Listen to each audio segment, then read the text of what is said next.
नमस्कार साथियों, उज्ज्वल लक्ष्य यूट्यूब चैनल पर आप सबका हार्दिक अभिनंदन है। दोस्तों, हम में से अधिकांश लोग गणित को एक कठिन विषय मानते हैं, जबकि ऐसा नहीं है। गणित बहुत ही सरल सब्जेक्ट है, क्योंकि गणित को हम जीवन भर पढ़ते हैं। किसी न किसी रूप से हमारे व्यवहार में गणित का प्रयोग होता है। लेकिन क्या कारण है कि जब हम पुस्तक में पढ़ते हैं तो वही विषय हमको कठिन लगता है? इसका एक कारण यह है कि हम अवधारणाओं को सैद्धांतिक रूप से पढ़ते हैं। जैसे गुणनखंड। गुणनखंड शब्द सुनते ही हमारे मन में आया कि यह कहीं ना कहीं फिर नियमों वाला कुछ नई अवधारणा होगा, जिसमें अनेक नियम होंगे। लेकिन ऐसा कुछ भी नहीं है। गुणनखंड की अवधारणा से हम परिचित हैं। आप और हम कहीं ना कहीं इसका उपयोग करते हैं। देखिए एक उदाहरण। आपके पास 8 बिस्किट है। इन बिस्किट को बांटने की शर्त यह है कि इसमें एक भी बिस्किट को आपको तोड़ना नहीं है, और आप चाहे तो जितने भी व्यक्तियों को बांट सकते हो, लेकिन हर व्यक्ति को बराबर बराबर मिलना चाहिए। तो पहले हम एक व्यक्ति को एक बिस्किट देते हैं, तो इस प्रकार से हम 8 अलग अलग व्यक्तियों को एक एक बिस्किट दे पाएंगे। इस प्रकार सभी व्यक्तियों को बराबर बराबर मिला। तो हम बिस्किट को कैसे बांटे? एक एक की संख्या में बांटे।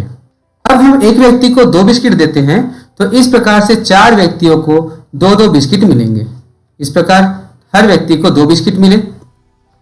लेकिन क्या 3 बिस्किट एक व्यक्ति को देकर 8 बिस्किट को बराबर बराबर बांट सकते हैं? नहीं, इसमें एक व्यक्ति को कम मिलेगा। इस प्रकार हम 8 को 3 हिस्सों में नहीं बांट सकते। लेकिन एक व्यक्ति को 4 बिस्किट देकर हम इसको जरूर 2 भागों में बांट सकते हैं। इस प्रकार 4 बिस्किट भी बढ़ गया। अब इसको एक और तरीके से बांट सकते हैं। हम एक ही व्यक्ति को अगर पूरा 8 दे दे तो भी अब बढ़ सकता है। इस प्रकार 8 बिस्किट को 4 अलग अलग रूप से बांटा गया।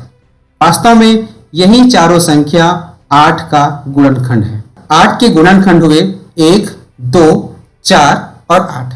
वास्तव में ये सभी संख्या 8 के भाजक है। इस प्रकार गुणनखंड को भाजक भी कहा जाता है, जो अपने मूल संख्या को पूरी तरह से विभाजित कर देता है। जैसे 8/1 अगर करते हैं तो पूरी तरह भाग चले जाएगा।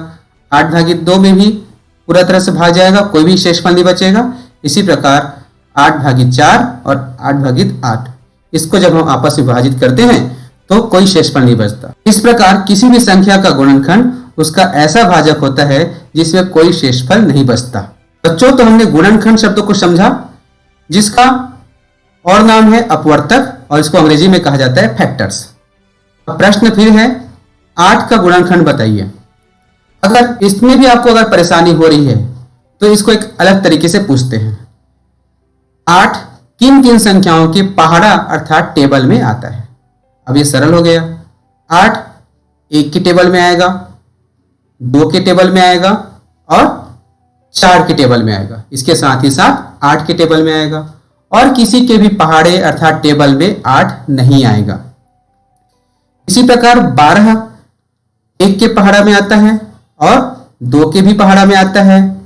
3 चौक 12 अर्थात 3 के पहाड़ा में आएगा और 4 के भी पहाड़े में आएगा। 6 के पहाड़ा में आता है और 12 के पहाड़ा में आता है। वास्तव में ये सभी संख्याओं इन सभी संख्याओं के पहाड़ा में 8 आते हैं और इन सभी संख्याओं के पहाड़ा में 12 आते हैं। और यही जो है गुणनखंड है, जिसको अपवर्तक कहते हैं और अंग्रेजी में फैक्टर्स कहा जाता है। इस प्रकार 8 के गुणनखंड हुए 1, 2, 4 और 8, और 12 के गुणनखंड हुए 1, 2, 3, 4, 6 और 12। जब आप इस पेज में अपवर्तक शब्द से परिचित हो रहे हैं तो कहीं ना कहीं आपको एक शब्द याद आ रहा होगा, और वह है महत्तम समापवर्तक, जिसको मसा कहा जाता है। महत्तम समापवर्तक 3 शब्दों से बना है, महत्तम, सम और अपवर्तक। इसी प्रकार HCF हाईएस्ट कॉमन फैक्टर। इन दोनों का अर्थ होता है एक समान सबसे बड़ा अपवर्तक। इसमें इन दोनों संख्याओं के अपवर्तक लिखे हुए हैं, तो दोनों में जो समान अपवर्तक है वो कौन कौन सा है? इसमें 1 है, इसमें दोनों में 2 है और दोनों में 4 है। 1, 2 और 4 दोनों संख्याओं के अपवर्तक है। इस प्रकार हमको समान अपवर्तक प्राप्त हो गए। लेकिन अभी महत्तम समापवर्तक प्राप्त नहीं हुए हैं, तो 8 और 12 का महत्तम समापवर्तक HCF होगा 4, क्योंकि दोनों में 4 बड़ा है। महत्तम समापवर्तक और लघुत्तम समापवर्तक, इसको ज्ञात करने की विधि के बारे में एक अलग से वीडियो जारी होगा। चूंकि यहाँ पर अपवर्तक शब्द से हम परिचित हुए, इसी के साथ साथ हम म स से भी परिचय करा दिए। अब जो उदाहरण हमने पिछले बार लिया था उसी पे और आते हैं। 8 बिस्किट को हमने इन 4 तरीके से बांटा, तो क्या हम 5 सेब को भी 2 या उससे ज्यादा तरीके से बांट सकते हैं? देखते हैं। अगर हम एक व्यक्ति को 1 सेब देते हैं तो 5 व्यक्तियों को बराबर बराबर बटेंगे। इस प्रकार हर व्यक्ति को 1 सेब मिला। लेकिन क्या हम एक व्यक्ति को 2 सेब देकर इसको बराबर बांट सकते हैं? नहीं बांट सकते। ना ही 3-3 की संख्या बांट सकते हैं। इसको केवल पूरा का पूरा सेब एक व्यक्ति को देंगे तभी बटेगा। इस प्रकार 5 को हम सिर्फ 2 तरीके से बांट सकते हैं, या तो एक एक सेब 5 अलग अलग व्यक्ति दो, या पूरा का पूरा सेब एक व्यक्ति को दे दो। कि इस प्रकार से बांटना ही मूल संख्या का गुणनखंड है। तो 5 का गुणनखंड क्या क्या हुआ? 1 और 5। जब किसी संख्या के गुणनखंड स्वयं और 1 के अतिरिक्त कोई तीसरा ना हो तो उस संख्या को अभाज्य संख्या कहते हैं। इसी प्रकार 8 के गुणनखंड को ध्यान दिया जाए तो 1 और 8 के अतिरिक्त 2 और संख्या है। तो ऐसी संख्याओं को जिसके गुणनखंड स्वयं और 1 के अतिरिक्त कोई तीसरा भी हो उसे भाज्य संख्या कहते हैं। बच्चों, अभाज्य संख्या को प्राइम नंबर कहा जाता है और भाज्य संख्या को कंपोजिट नंबर कहा जाता है। एक गतिविधि और करते हैं। हम इन संख्याओं का गुणनखंड लिखते हैं। सबसे पहले इधर संख्या हुआ, फिर गुणनखंड, और बीच में हम एक लाइन खींचे। यहाँ संख्या लिखेंगे, इस तरफ उसका गुणनखंड। तो 1 का गुणनखंड अर्थात 1 किसके पहाड़ा में आएगा? 1 केवल 1 के ही पहाड़ा में आता है। 2 जो है 1 के पहाड़ा में आएगा और 2 के भी पहाड़ा में आएगा, अर्थात 2 के 2 गुणनखंड है। इसी प्रकार 3 के भी 2 ही गुणनखंड है, 1 और 3।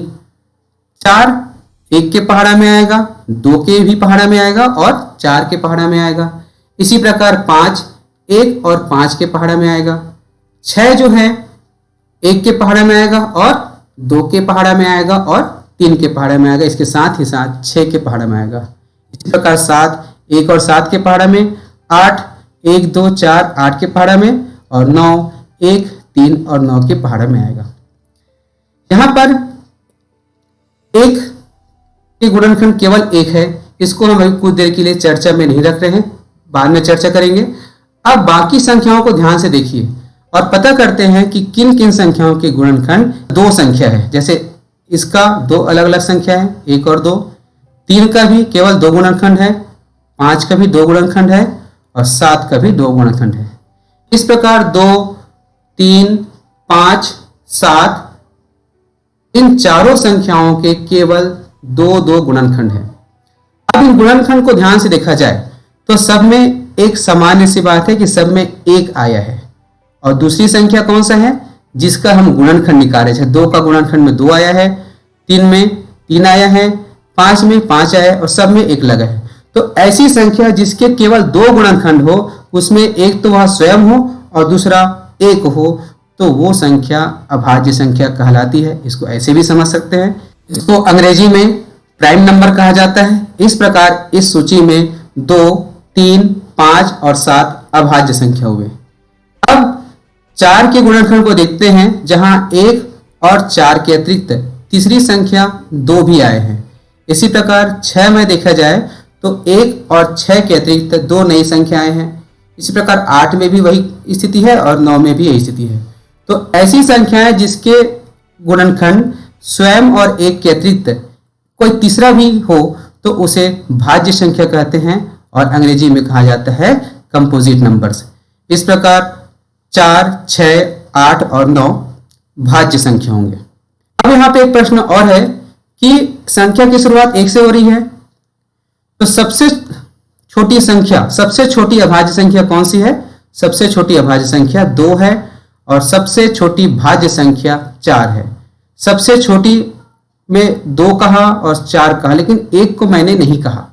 क्यों नहीं कहा इसका कारण समझिए। 1 का केवल 1 ही गुणनखंड है, इसलिए इसको विशेष संख्या कहा गया है, ना ही भाज्य संख्या और ना ही अभाज्य संख्या।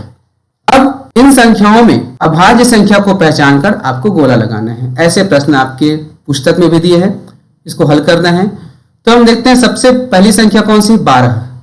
तो कई तरीके से समझ सकते हैं कि 12 को हम विभिन्न प्रकार से बांट सकते हैं। 12 2 के पहाड़ा में भी आता है, 3 के भी पहाड़ा में आता है, तो यह अभाज्य संख्या नहीं होगी। इसी प्रकार 14 2 के पहाड़ा में आएगा, 7 के पहाड़ा में आएगा, तो ये भी भाज्य संख्या होगी। लेकिन 17 केवल 1 के पहाड़ा और 17 के पहाड़ा बस में आता है, इस प्रकार यह अभाज्य संख्या होगा। 25 5 के पहाड़ा में आता है, तो ये भी भाज्य संख्या होगा। लेकिन 31 केवल 1 और 31 अर्थात स्वयं के पहाड़ा में आता है, इसलिए यह अभाज्य संख्या होगा।